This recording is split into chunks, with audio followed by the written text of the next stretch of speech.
여호와 신앙과 바알 종교 세 번째 시간입니다. 구약 성경은 여호와 신앙과 바알 종교의 대결을 보여줍니다. 여호와 신앙에는 성전이 있었고 바알 종교에는 신전이 있었습니다. 그러나 성전과 신전에 대한 생각은 전혀 달랐습니다. 바알 숭배자들은 바알 신이 실제로 그 신전 안에 살면서 숭배를 받는다고 믿었습니다.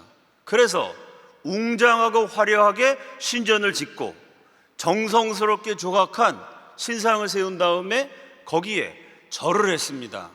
하지만 여호와를 믿는 신앙인들은 하나님이 성전에 거하신다라는 말을 대단히 조심스러워했습니다. 성전을 처음 짓고 나서 솔로몬이 이렇게 기도합니다. 하나님이 참으로 땅에 거하시리이까 하늘과 하늘들의 하늘이라도 주를 용납하지 못하겠거든 하물며 내가 건축한 이 성전이오리이까. 지극히 높으신 하나님을 담을 만큼 넓고 크고 거룩한 땅은 없습니다. 제일 지혜롭고 최고로 영광스러웠던 솔로몬이 지었던 성전조차도 하나님 앞에서는 아무것도 아닙니다. 하늘과 하늘들의 하늘이라도 감히 전능하신 하나님을 담지는 못합니다. 그래서 여호와 신앙은 특정한 건물이나 공간에 하나님이 제한되신다는 생각을 극도로 꺼려했습니다. 거룩한 땅, 거룩한 건물, 거룩한 공간이라는 개념이 아니라 거룩한 시간을 강조했습니다. 성경 전체에서 거룩이라는 단어가 제일 처음 나오는 구절, 창세기 2장 3절. 다 함께 읽습니다. 시작.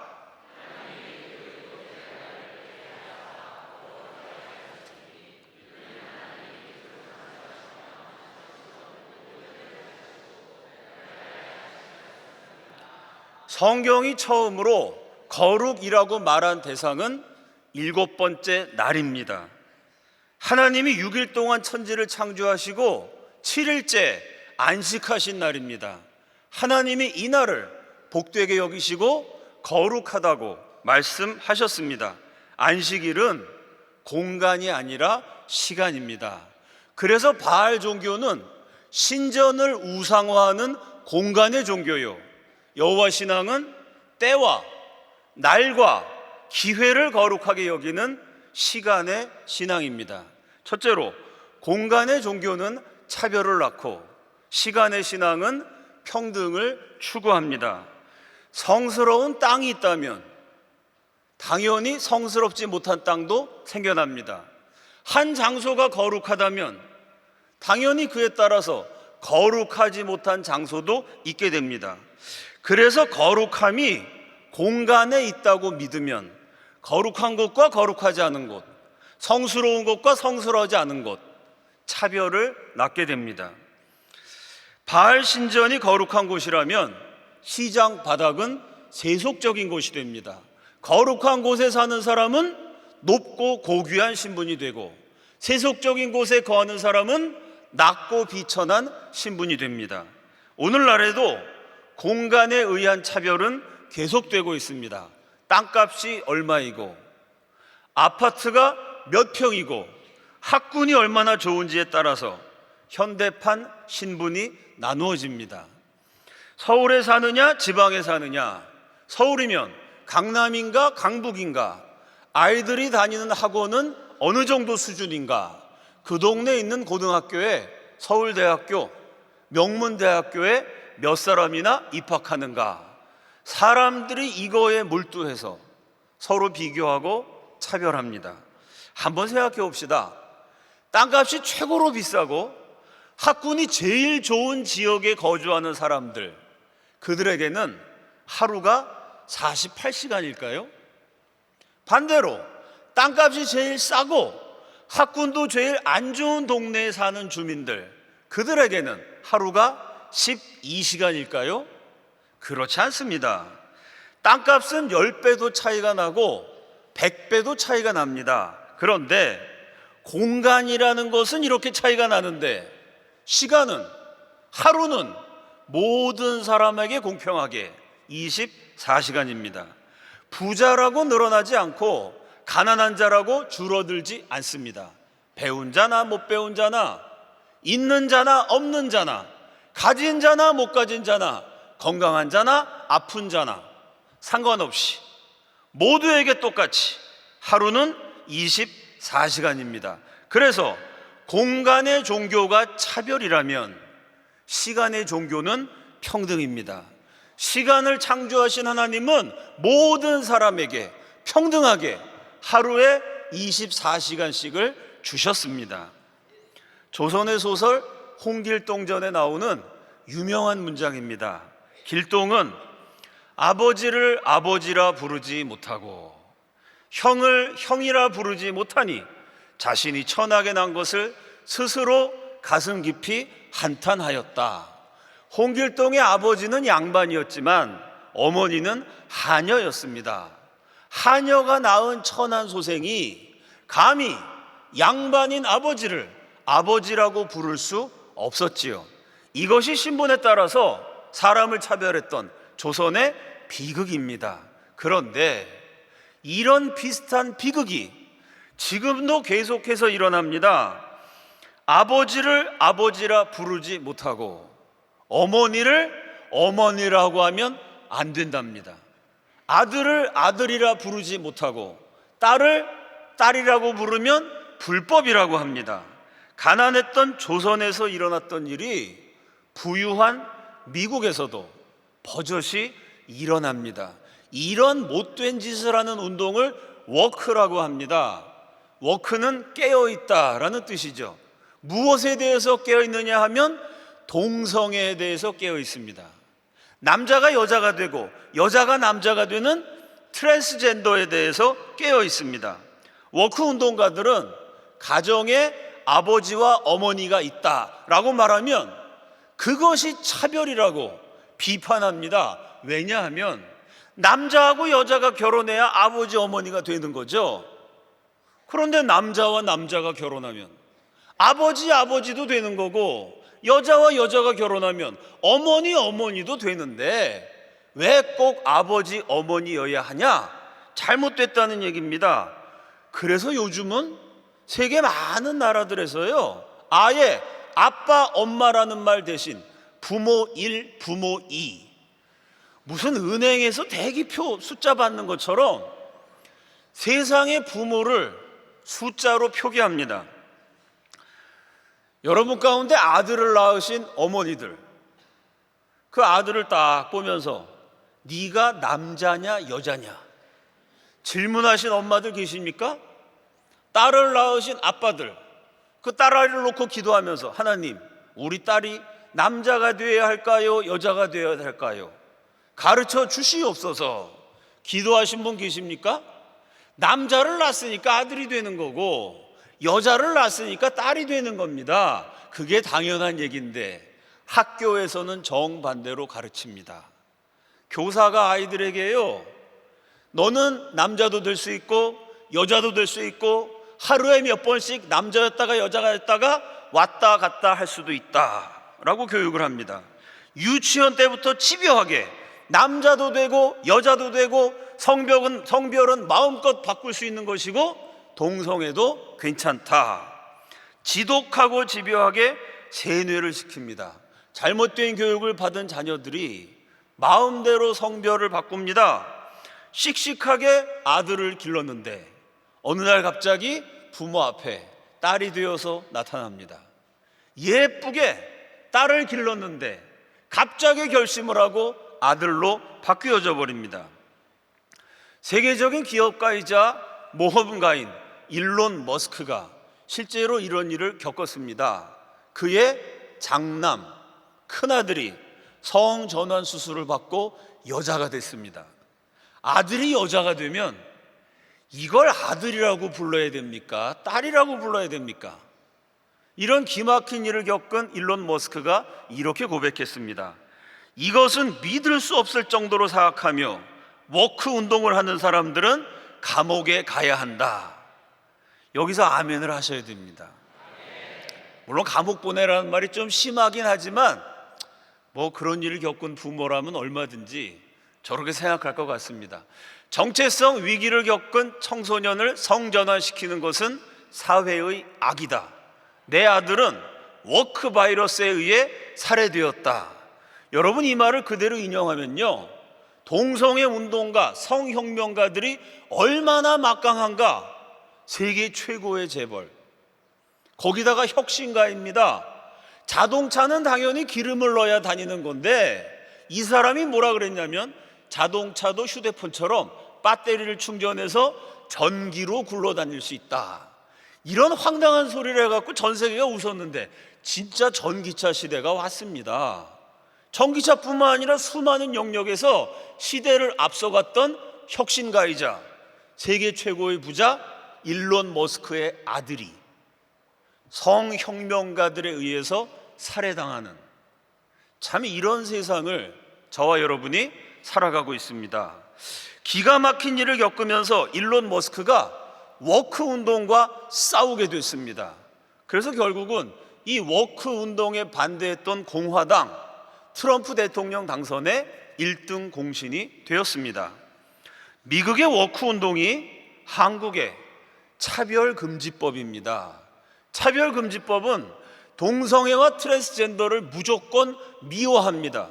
동시에 동성애와 트랜스젠더에 반대하는 사람들, 특히 기독교인들을 무조건 차별이라고, 혐오주의자라고, 불법이라고 낙인 찍습니다.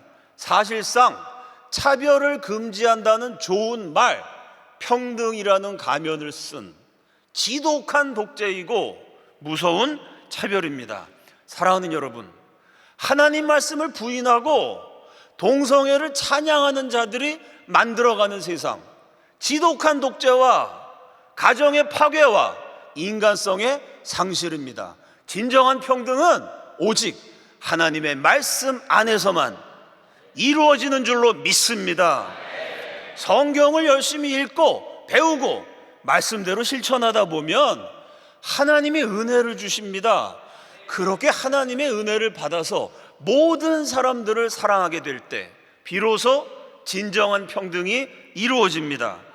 동성애 독재와 싸우는 우리 시대 성경의 투사들이 되시기를 예수 그리스도의 이름으로 축원합니다.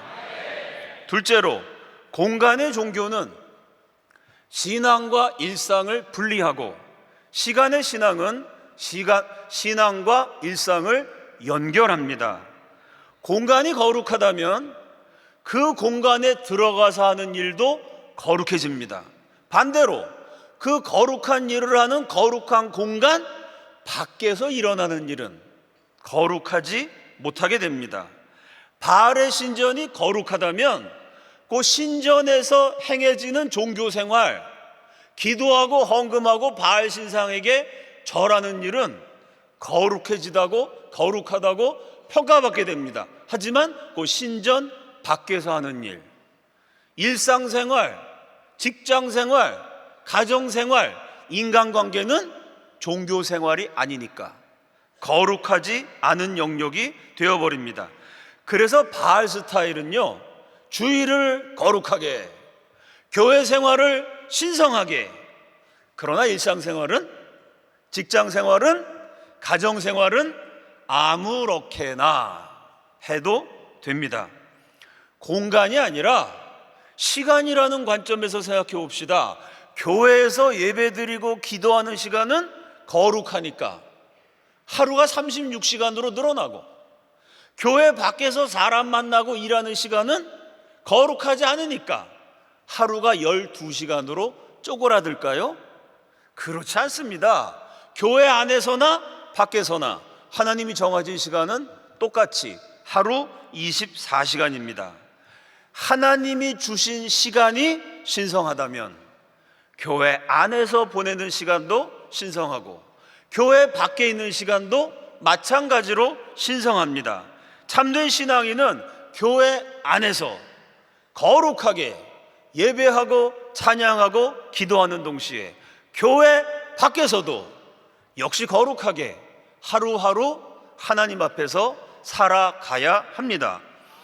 남왕국 유다가 바벨론의 공격을 받아서 위태로워졌습니다. 국가적인 위기를 맞이해서 백성들이 하나님의 성전으로 몰려들었습니다. 정성스럽게 제물을 바치고 마음을 다해서 예배를 드리면서 뜨겁게 기도했습니다. 열광적인 부흥회를 하면서 그들이 외쳤던 구호가 있어요. 헤칼 야훼, 헤칼 야훼, 헤칼 야훼. 우리가 주여 삼창하는 것처럼 이스라엘 백성들이 3번 반복해서 외쳤던 말, 우리말로 번역하면 이곳이 여호와의 성전이라, 여호와의 성전이라, 여호와의 성전이라 하고 외쳤습니다.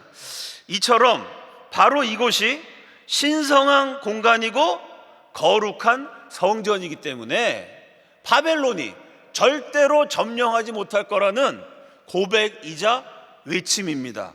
바로 그때 애국적이고 열광적인 부흥회를 하려고 이스라엘 백성들이 몰려들고 있을 때 그들을 막아섰던 한 사람의 예언자, 그가 바로 예레미야입니다.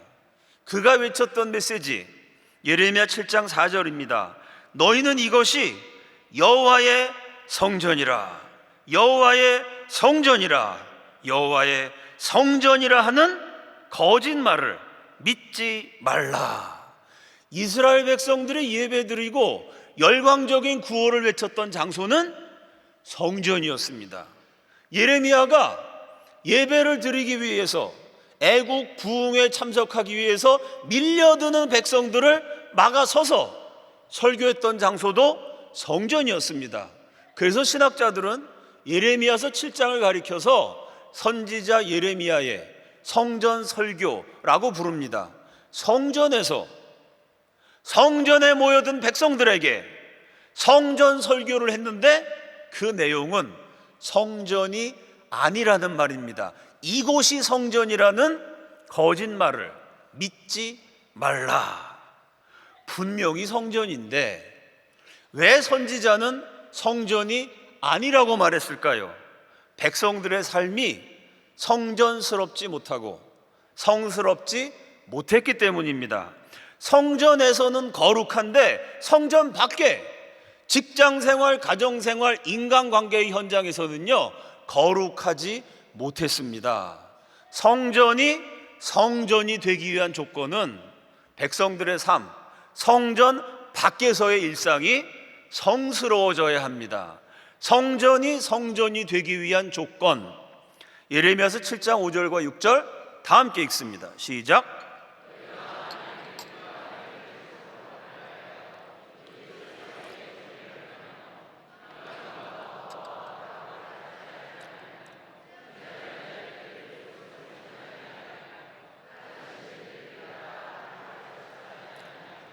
맨 마지막 단어가 아니하면, 하나님 앞에 못된 짓을 아니하면 그때야 비로소 성전이 성전이 된다는 말씀입니다.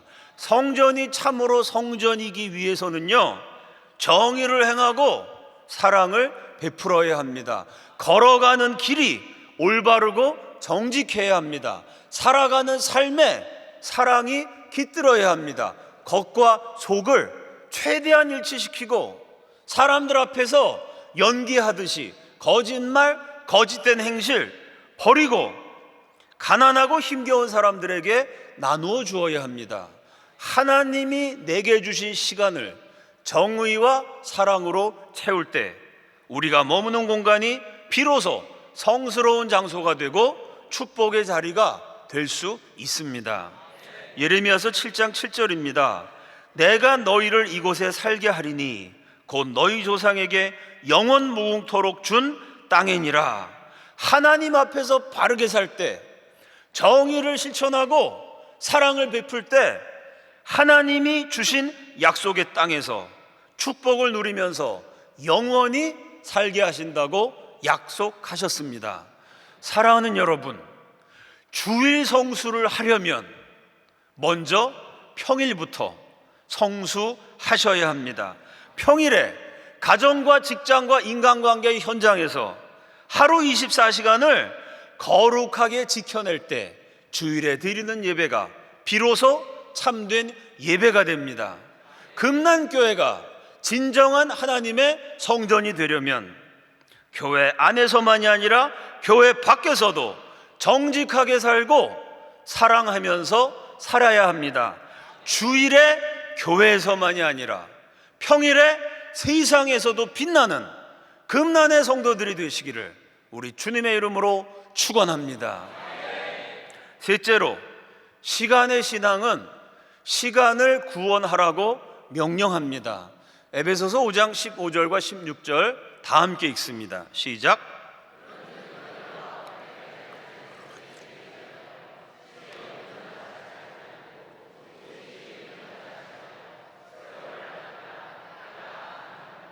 세월을 아끼라 라는 명령에서 아끼라 라는 단어, 구원하다, 속량하다, 건져내다 라는 뜻입니다. 저와 여러분을 구원하신 분이 있습니다. 누구이시죠? 어떻게 구원하셨죠? 예수님이 십자가에 달려서 죽으심으로 저와 여러분을 죄에서 구원하시고 형벌에서 속량하시고 지옥으로부터 건져내셨습니다. 바로 그 단어, 예수님이 하신 일을 가리키는 단어, 저와 여러분의 구원의 복음을 설명하는 단어가 시간에 대해서도 사용됐습니다. 에베소서가 뭐라고 말하느냐 하면 예수님이 사람들을 구원한 것처럼 우리도 구원해야 된다는 겁니다. 무엇을 구원합니까? 하나님이 내게 주신 시간을 구원하고 속량하고 건져내라. 그 말이 세월을 아끼라 라는 문장의 의미입니다. 시간을 어떻게 구원하죠? 정신 차리지 않고 아무 생각 없이 세상 풍조에 따라서 하나님 깜빡 잊어버리고 그냥 살다 보면요, 우리의 시간이 죄에 휩쓸려 떠내려가 버리고 무의미에 빠져버리고 허무하고 허망하게 욕망에 사로잡힌 채 시간을 헛되이 낭비하게 됩니다. 그 무의미, 죄, 욕망, 하나님 없는 삶의 허망함, 하나님 말씀대로 살지 못하는 허무함으로부터 하나님이 내게 주신 시간을 끊임없이 건져 올리고 끊임없이 속량하고 끊임없이 구원하라는 말씀입니다. 예수님이 나를 죄에서 건져내시고 구원하신 것처럼 나에게 주신 시간을 죄와 욕망과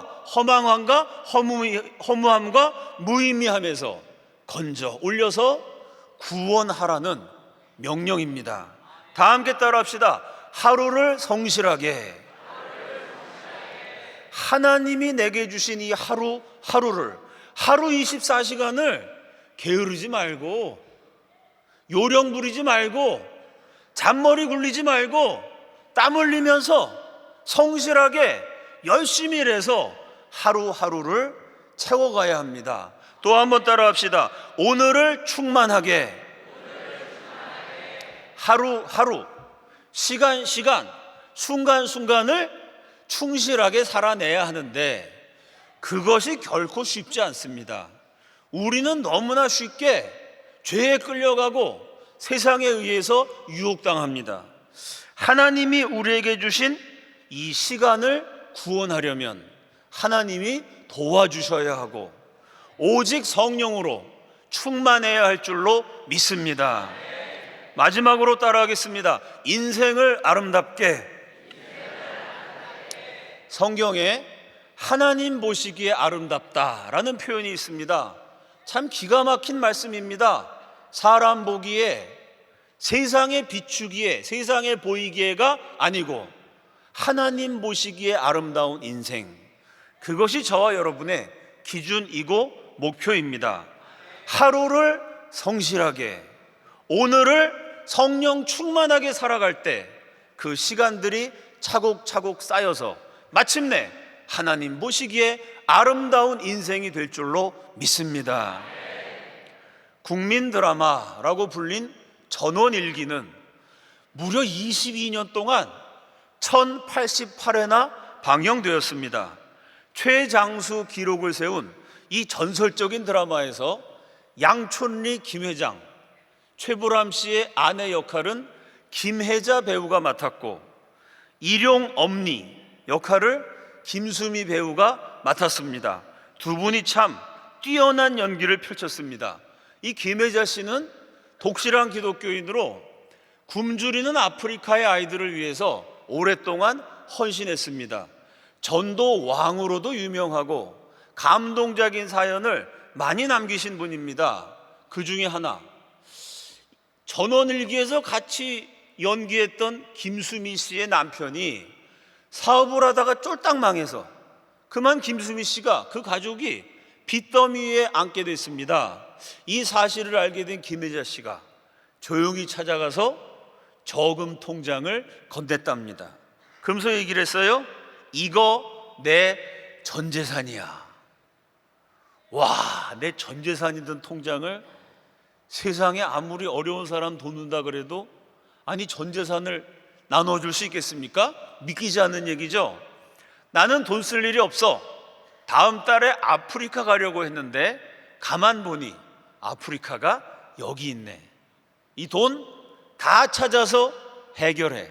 그리고 갚을 생각하지 마. 참 전 재산을 나누는 기가 막힌 사랑을 베풀면서 동시에 열심히 전도했어요. 이 신앙이라는 게 참 묘해가지고요. 이 정도 되면 덥석 하나님 믿을 것 같은데 이게 또 전도가 그렇게 쉬운 게 아닙니다. 김수미 씨가 김혜자 씨에게 평생 감사했는데 그때 전도할 때는 하나님을 안 믿었다는 거예요. 한참 시간이 흐른 다음에 2016년에야 비로소 이 김수미 배우가 하나님을 알게 됐고 신앙을 갖게 됐고 2022년에 이렇게 간증했습니다. 제가 인맥도 많고 국민 배우로 불리고 돈, 인기, 명예도 있다 보니 사람들은 저를 보고 야, 김수미 씨는 얼마나 좋을까 이렇게 생각합니다. 하지만 사람 사는 건 다 똑같습니다. 20년 전에 김혜자 언니가 하나님이 수미를 크게 쓰실 거야 나한테 얘기했을 때, 그때 하나님을 알았으면 좋았을 텐데 지금이라도 하나님을 알아서 다행입니다. 제가 신앙생활을 한 시간은 너무나 짧습니다. 이 간증의 제목은 진작에 알았더라면 입니다. 많은 사람의 사랑을 받았던 최정상급 배우, 그러나 김수미 씨는 우울증, 공황장애, 알코올 중독에 가까운 음주로 오랫동안 고생했습니다. 아무리 노력해도 그 어려움을 극복하지 못하다가 마침내 하나님을 믿고 마음의 평안을 느끼고 나서 그 모든 어려움을 극복했다고 간증했습니다. 그녀가 얼마 전에 세상을 떠났습니다. 우리 시대의 명배우를 기억하는 특집 방송을 여러 방송사 유튜버들이 앞을 다투어 내보냈습니다. 그 중에 인상적인 제목, 김수미 배우가 살아생전에 실제로 했던 말을 뽑았던 작품들이 있었습니다. 김수미 추모 특집, 한순간도 허투루 살면 안 돼. 배우 김수미가 떠나기 전에 한 마지막 충고, 하나님을 알고 나니 제가 변했습니다. 시간을 버리지 마세요. 사랑하는 여러분, 어제 세상을 떠난 누군가가 그토록 간절하게 기다리고 또 기다렸던 내일이 바로 저와 여러분이 살고 있는 오늘입니다. 하나님은 오늘이라는 은혜를 우리에게 주셨습니다. 하나님이 주신 오늘이라는 은혜, 하나님이 선물하신 이 귀중한 시간의 여백을 성실하게, 성령 충만하게, 아름답게 채워가서 하나님 보시기에 아름다운 사람이 되시는 금난의 성도들이 되시기를 예수 그리스도의 이름으로 축원합니다. 다 함께 기도하겠습니다. 첫째로 하나님이 주신 시간을 하나님이 기뻐하시는 삶으로 가득 채우게 하여 주시옵소서. 오늘 주일 성수를 했으니 내일부터 평일 성수를 하게 하여 주시옵소서. 둘째로 개인과 가정의 기도 제목을 위하여 주여 한번 외치시고 다 함께 통성으로 기도하시겠습니다. 주여.